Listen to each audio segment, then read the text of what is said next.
எல்லாருக்கும் நமஸ்காரம். இன்னைக்கு 19வது ஸ்லோகம். 19வது ஸ்லோகம் என்னன்னா, யானி நாமானி கவுனானி விஜ்ஞாதானி மகாத்மனக ரிஷிபி பரிஹிதானி தானி வக்ஷாமி பூதையே. இதுதான் இது 19வது ஸ்லோகம். இதை எப்படி சொல்லணும்னா, யானி நாமானி கவுனானி விஜ்ஞாதானி மகாத்மனக ரிஷிபி பரிஹிதானி தானி வக்ஷாமி பூதையே அப்படி சொல்லணும். யானி நாமானி கவுனானி விஜ்ஞாதானி மகாத்மனக ரிஷிபிப்பரிகீதானி தானி வக்ஷாமி பூதையே அப்படி சொல்லணும்.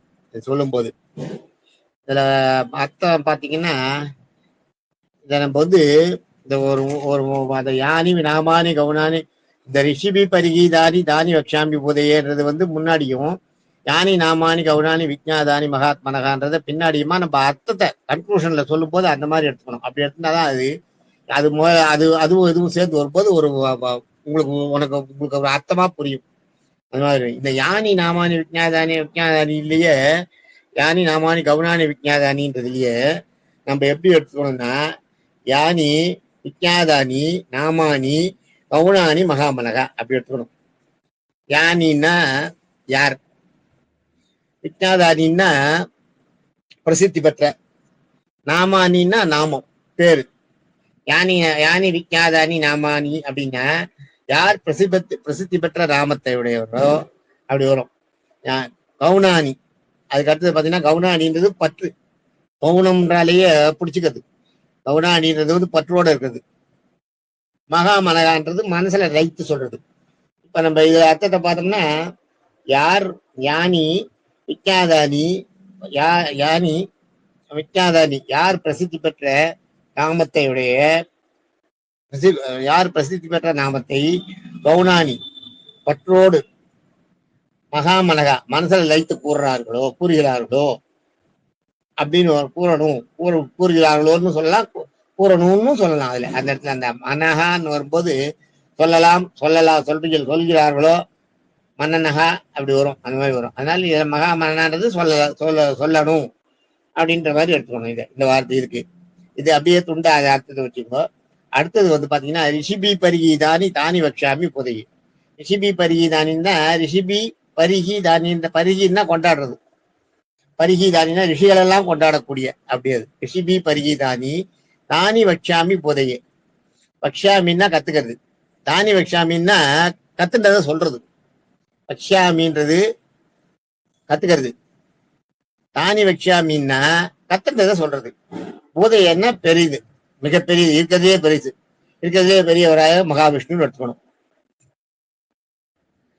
ரிஷிகளெல்லாம் கொண்டாடக்கூடிய மிகப்பெரிய விஷ்ணு மகாத்மியம், விஷ்ணு மிகப்பெரியவர் விஷ்ணுன்றதுக்காக அர்த்தம். அதுக்கு ரிஷிபி பரிகீதானி தானி வக்ஷாமி புதையே. இதுக்கு நீங்க கன்க்ளூஷன்ல பாத்தீங்கன்னா,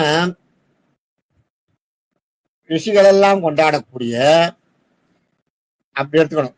முதல்ல இப்ப கன்க்ளூஷன்ல அப்படியே அதை மாத்தி எடுத்துக்கணும். ரிஷிகள் எல்லாம் கொண்டாடக்கூடிய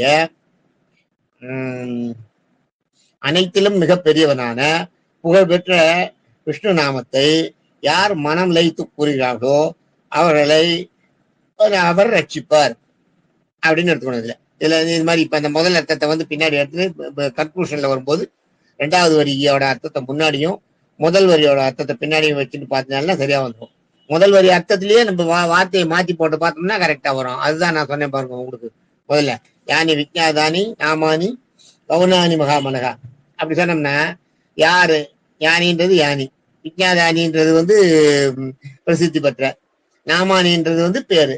யார் பிரசித்தி பெற்ற நாமத்தையுடைய கவுனானி உடையவரை, கவுனானின்றது அதாவது பத்தி பிடிச்சுக்கிறது, கவுனானின்றது பற்றோடு பிடிச்சுக்கிறது கெட்டியா.